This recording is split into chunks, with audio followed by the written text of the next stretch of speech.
شخص حسود وفي غيور وفي منافق وفي حقود، بس أخطر هدول الأشخاص هو شخص واحد، الشخص المكيود. المكيود دايما بيسعى لحتى يحبطك ويكسر من معنوياتك، غار حتى من نجاحك، بنزعج منك بدون أي سبب بس لمجرد كونك أنت. طول الوقت بضل مراقبك وعينه ضيقة عليك، بس أنت بدون مجهود بتضلك حارق دمه. ما بتمنى لك الخير حتى لو الظاهر بالعكس، ولا بيقدر يخبي غيرته وكيده منك.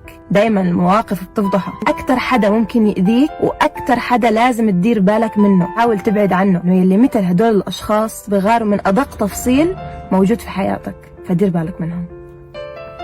شخص حسود وفي غيور وفي منافق وفي حقود، بس أخطر هدول الأشخاص هو شخص واحد، الشخص المكيود. المكيود دايما بيسعى لحتى يحبطك ويكسر من معنوياتك، غار حتى من نجاحك، بنزعج منك بدون أي سبب بس لمجرد كونك أنت. طول الوقت بضل مراقبك وعينه ضيقة عليك، بس أنت بدون مجهود بتضلك حارق دمه. ما بتمنى لك الخير حتى لو الظاهر بالعكس، ولا بيقدر يخبي غيرته وكيده منك.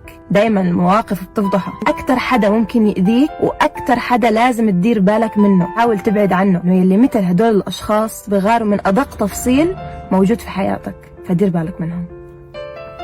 شخص حسود وفي غيور وفي منافق وفي حقود، بس أخطر هدول الأشخاص هو شخص واحد، الشخص المكيود. المكيود دايما بيسعى لحتى يحبطك ويكسر من معنوياتك، غار حتى من نجاحك، بنزعج منك بدون أي سبب بس لمجرد كونك أنت. طول الوقت بضل مراقبك وعينه ضيقة عليك، بس أنت بدون مجهود بتضلك حارق دمه. ما بتمنى لك الخير حتى لو الظاهر بالعكس، ولا بيقدر يخبي غيرته وكيده منك. دايما المواقف بتفضحه. أكتر حدا ممكن يأذيك وأكتر حدا لازم تدير بالك منه، حاول تبعد عنه، إنه يلي مثل هدول الأشخاص بغاروا من أدق تفصيل موجود في حياتك، فدير بالك منهم.